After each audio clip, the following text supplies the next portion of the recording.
tersedia dalam bahasa Inggris banyak sekali. Kebetulan di perpustakaan tempat saya mengajar itu saya bisa dapatkan semuanya. Bahkan kami download semua jurnalnya yang berbahasa Inggris juga ada. Kalau pergi ke toko buku, buku-buku tentang pendidikan matematika yang berbahasa Indonesia tuh hampir tidak ada.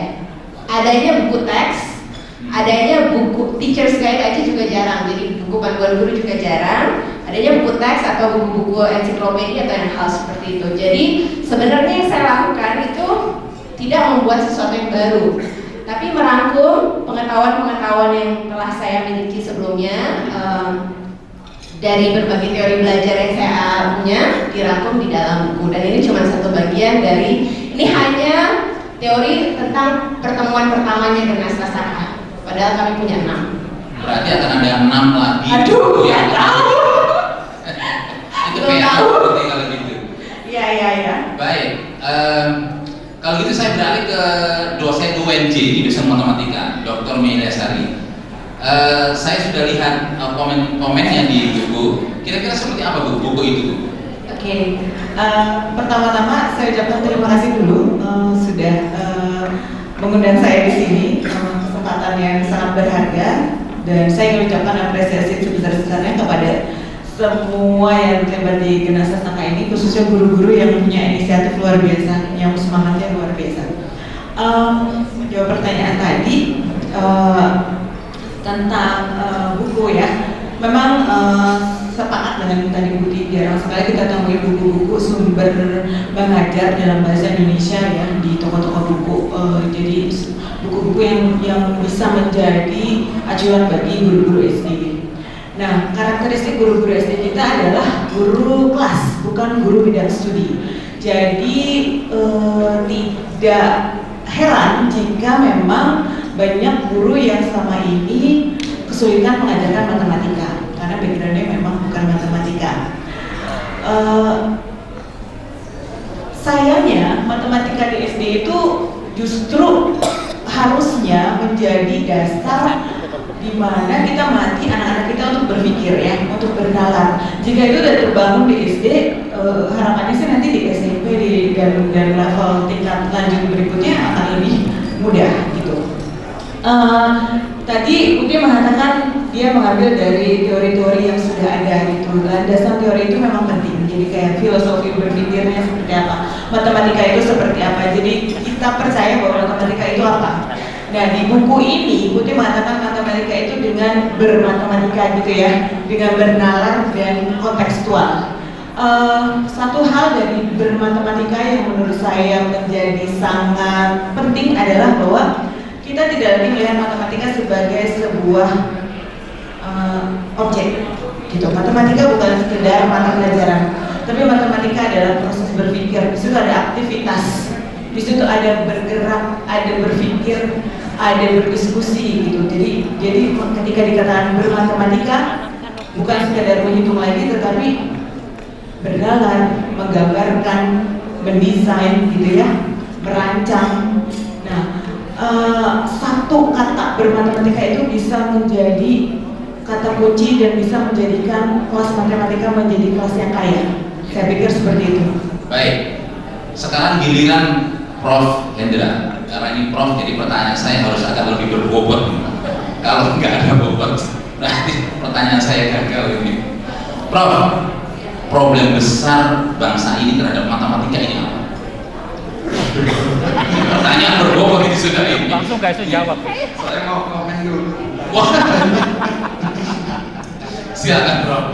Setelah itu saya ingin langsung masuk ke buku itu untuk menguji tentang buku itu seperti apa. Gitu loh. Ya, pertama saya akan mengucapkan terlebih dahulu kepada teman-teman di Genas Sastra ini ya, yang dikomandani oleh Mas Nana, serta para master teachers ya, ini atau master trainers atau tiga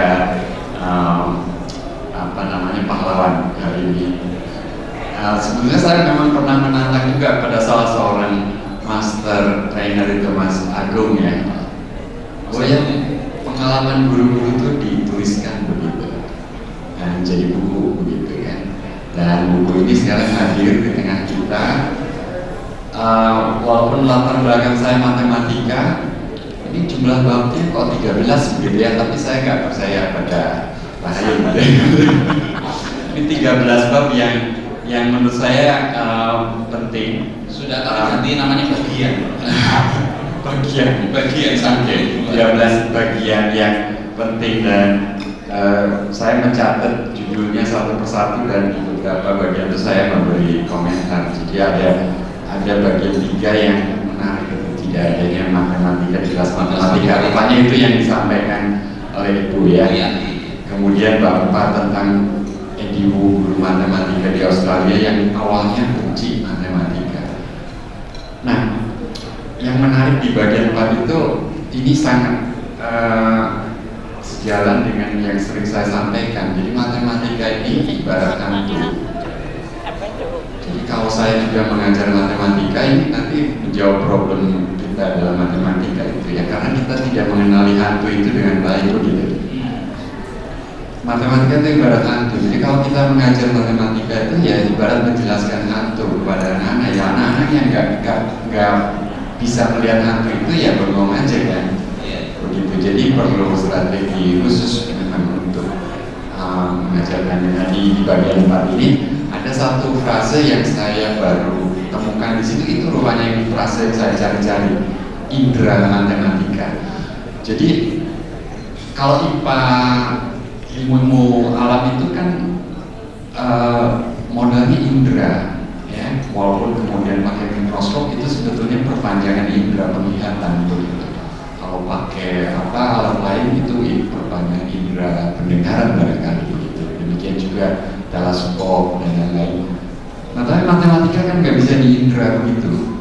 Jadi kepekaannya itu, saya kalau kepekaan matematikanya juga ada di situ, itu memang perlu dilatih, dan dilatihnya tentu saja dengan aktivitas bermatematika itu.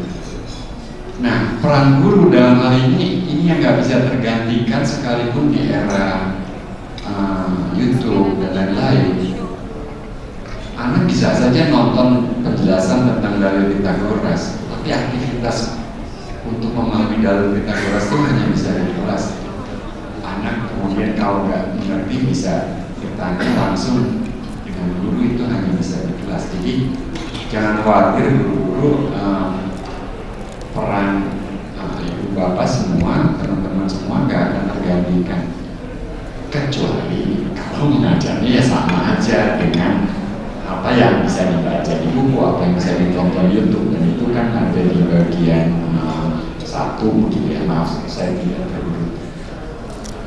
Kemudian ya tentang teori-teorinya ini yang disampaikan di beberapa bagian, ada yang dari SDM, kemudian pandangan benar tentang 3 hal tadi yang kemudian jadi kognitif, pictorial, abstraksi itu hal yang saya amini dan saya gemes juga sebetulnya.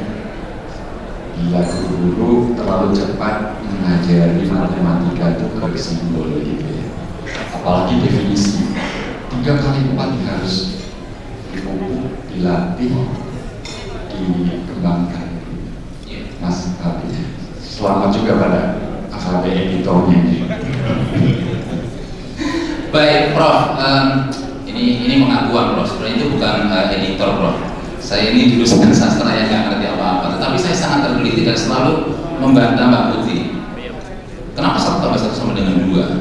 Sesimpel itu saja saya. Kenapa? Nah ini kalau yang ini sederhana juga. Kenapa 1/3 dikurangi 1/6 sama dengan berapa ini? Saya juga nggak ngerti sebenarnya, Prof. Makanya kemudian saya coba tanyakan itu ke beberapa orang, ternyata itu adalah hasil penelitian yang angkanya anak usia 18 tahun juga hampir 80%-nya juga nggak bisa jawab gitu. Nah, makanya kemudian pertanyaan saya adalah problem besar apa bangsa ini terhadap matematika. Dan kalau kita melihat dari hasil PISA, rencana mimpi kita untuk di PDB sesuai dengan prediksi McKinsey tahun 2050 kita itu PDB kita terbesar keempat di dunia.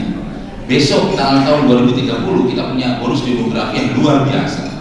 Saya ingin tahu komentar juga dari Prof. Hendra tentang bagaimana sebenarnya peran matematika ini terhadap kontribusi kita di sini. untuk menyongsong di bonus demografi dan untuk menyongsong di 2050 ketika bangsa Indonesia ini akan menjadi memiliki PDB terbesar keempat dunia. Karena kalau tidak ada upaya apapun di situ, maka kita hanya melahirkan ya, generasi-generasi berikutnya yang miskin sekali kompetensinya, nalar terutama. Gimana Pak? Ya, kalau dari segi substansi kan jelas kita sekarang di era industri 4.0 katanya, kan? Itu era yang diwarnai dengan teknologi digital. Nah, ini kan di dalamnya jelas-jelas matematika, AI, machine learning dan lain-lain itu kan algoritma dan digit-digit yang kemudian diolah dengan banyak instrumen dan cara-cara matematika. Ya. Tapi yang lebih penting sebetulnya dengan matematika anak-anak kita generasi penerus ini dilatih berpikir dan juga berpikir alternatif, berpikir kreatif, berpikir kritis. Nah tentu saja ini dibangun juga di mata pelajaran lain, tapi di matematika yang memang khas bernalar ini sangat krusial bagi anak-anak. Jadi anak-anak memang dilatih kemampuan berpikirnya. Guru-guru juga jangan sampai miss hal tersebut begitu ya. Matematika bukan sekedar berhitung, ya, bagian 3 ini memang perlu belajar dan artinya berkaya lagi juga dengan pengalaman para guru yang sudah berhasil tadi. Mungkin edisi berikutnya tulisan-tulisan dari para guru itu sendiri gitu. Dan buku itu sudah mewakili apa yang sudah dilihat. Sebagai inisiasi buku ini sudah on the track ya, on the track. Luar biasa, tepuk tangan dong. Buku ini sebenarnya ketika sudah dilihat oleh Prof. Hendra sudah paling tidak ini on the track, sudah bisa dilaksanakan. Satu lagi Prof, ini juga penting. Ya ini karena profesor jadi pertanyaannya harus banyak gitu. Prof, ini sedikit karena ini kan gerakan masyarakat. Ada pemerintah itu sudah triliunan dia mengeluarkan anggaran untuk melatih supaya ya guru-guru semakin baik dan sebagainya. Sebenarnya negara ini yang diperlukan apa supaya matematika ini bisa betul-betul dipahami secara sederhana dan mendasar, dan kemudian kita pengen betul anak-anak ini memiliki nalar yang baik, kemudian yang kalau Prof bilang tadi kreativitas, kritis dan sebagainya itu betul-betul dimiliki oleh anak-anak kita generasi mendatang. Itu pertanyaan yang sulit sebetulnya, tapi jawaban parsialnya adalah yang dibutuhkan adalah gerakan masyarakat seperti ini ya. Jadi Indonesia ini besar. Saya tadi sudah berbicara pada Pak Iwan ya. Indonesia itu besar. Kalau kita menyaksikan video ini, betapa tidak jauh dari Jakarta pun di Bogor, di Garut, ya. Apalagi memang di wilayah-wilayah yang medannya sulit ya, Tual, Yaukimo barangkali begitu.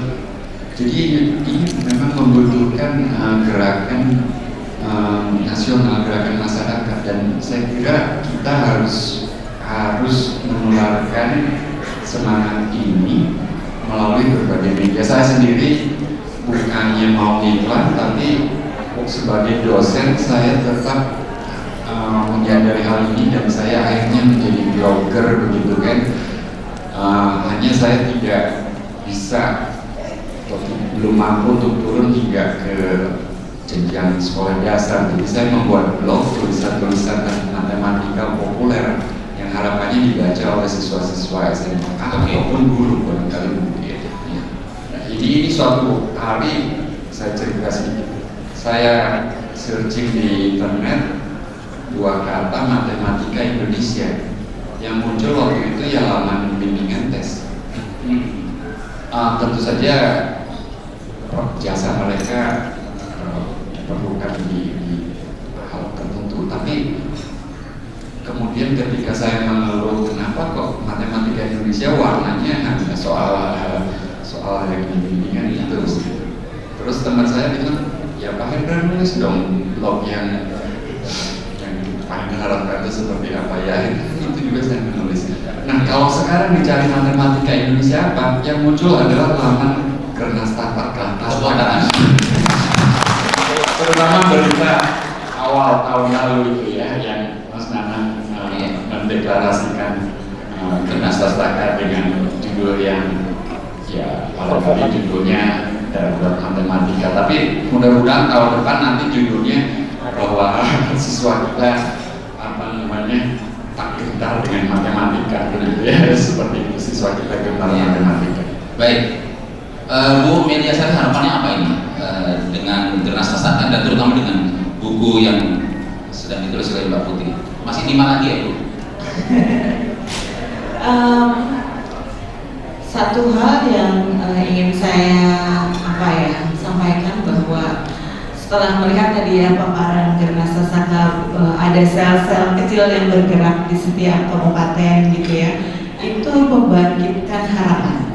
Karena selama ini saya juga sudah bergerak di pelatihan-pelatihan guru, tapi biasanya up ya dari atas gitu, jadi tunggu instruksi dari dinas, kemudian kita melatih guru-guru, tapi kemudian setelah itu tidak ada kabar gitu. Nah begitu saya melihat tadi gerakan ini, saya melihat ada harapan dan sebenarnya ada sinar terang ke depan bahwa ini ada guru-guru yang memang dengan kesadaran pribadi ingin memperbaiki diri, ingin memperbaiki kualitas pendidikan di sekolahnya masing-masing gitu ya, dengan ambisi mungkin tidak terlalu besar, ingin berubah diri saya sendiri dulu, kemudian berubah kelas saya. Jadi harapan saya ini bisa menular gitu ya, bisa melebar terus dan bisa memberi efek yang lebih banyak lagi seperti itu. Dan kemudian dari situ harapan saya juga guru-gurunya juga menumbuhkan budaya reflective thinking mungkin ya. Jadi dengan berdiskusi, ketemu sesama guru, saling berbagi, kemudian melakukan refleksi pembelajaran dan selalu berpikir apa yang bisa saya lakukan lebih baik lagi besok hari, seperti itu. Jadi nanti perlahan-lahan perbaikan itu insya Allah mustahil. Baik, terima kasih. Sekarang Bu Yati, harapannya apa Bu Yati terhadap Gernas Pustaka dan terhadap buku yang akan dikembangkan lagi oleh Ibu Putih? Saya sulit, saya baca itu berarti ada pemasukan ilmu buat saya cara ngajarnya. Mudah-mudahan buku ini bisa diterima oleh semua guru. Kemudian 2, 3, 4, 5, 6-nya ditunggu Bu Putih. Karena kemarin ilmu yang diberikan selama 6 kali itu sedikit banget buat kita yang ngajar gitu ya. Karena ya sedikit-sedikit ya, mudah-mudahan nanti bisa ditambah. Terima kasih banyak ilmunya. Mudah-mudahan Gernas Pustaka eksis terus dan bisa 34 provinsi. Dan terus terang untuk Kementerian Agama mungkin ya, saya sendiri karena bukan kepala madrasah, saya sendiri bukan pengawas, tidak agak sulit untuk menularkan. Itu saja. Terima kasih banyak. Terakhir Mas Jalal, apa harapannya Mas Jalal? Harapannya tidak jauh beda dengan Ibu, sama menunggu buku-buku selanjutnya, karena di buku pertama ini saja sudah bisa memberikan banyak masukan, terutama guru-guru yang belum dapat pun walaupun hanya sekedar baca, dia bisa langsung mempraktikkan. Apalagi jadi kalau ada buku seterusnya, dan mudah-mudahan materinya bisa dibuat lebih banyak sehingga guru-guru bisa lebih memudahkan guru-guru untuk dapat mengajarkan dengan baik. Ya, terima kasih Mas Jalal. Terakhir Mbak Putih, ya, kita tagih janjinya sebenarnya supaya nanti beliau bikin lagi. Silakan Bu Putih. Iya, ini harapannya Bu Putih bikin nulis lagi, beliau harapannya nulis lagi, biar nulis maksud saya. Kalau saya pertama tentang buku ini ya, saya berharap, jadi saya mau cerita sedikit ya. Tim Gernas Pustaka sudah, tim kontennya sudah bekerja selama setahun. Belajarnya itu sebelum Gernas Pustaka ada. Jadi dari bulan September itu saya mohon ada Woro, Ibu Woro, Ibu Susi, Ibu Sofi dan Ibu Devi. Hampir setiap Sabtu Minggu tuh ada di rumah saya untuk belajar kembali selama 1 tahun. Jadi sampai suami saya bilang malam minggu kasih banget ajak kemana-mana dong gitu ya. Hampir selalu belajar hal-hal lagi. Jadi kami sebenarnya hari ini kami di Gernas Pustaka mengeluarkan beberapa hal. Pertama buku ini, kedua buku foto jejak langkah Gernas Sasaka yang cuma 10 edisi itu kan belum ada sponsornya itu. Setelah mengikuti TOT kami, hampir setiap hari itu dia suka WA teman-teman, nyoba-nyoba bikin video, nyoba-nyoba bikin alat peraga baru yang sebenarnya tidak kami ajarkan. Jadi ada kebutuhan yang sangat tinggi untuk mendevelop konten-konten, bukan cuma di matematika sebenarnya, di semua bidang untuk guru-guru yang berkualitas dan juga mudah dibaca sehingga juga gagasannya mudah disebarluaskan. Jadi kalau di Gernas Sasaka salah satu prinsipnya kita mau menulis sesuatu yang mudah dimengerti. Kita nggak mau tinggi-tinggi. Jadi kalau Bapak Ibu tahu di dunia pendidikan lagi ngetren itu kan higher order thinking skills gitu ya. Juga berbagai istilah gitu ya. Jadi ada banyak pelatihan pembuatan solve hoax gitu ya. Soal hoax tapi gurunya sampai hot banget itu kayaknya. Kami ingin tetap ingin membahas hal-hal yang memang esensial, tapi juga dengan bahasa yang lebih sederhana sehingga siapapun bisa mengerti apapun yang bisa oleh Ibu sampaikan. Baik, terima kasih dan acara ini kita akhiri. Kita beri aplaus dulu kepada Ibu Putih.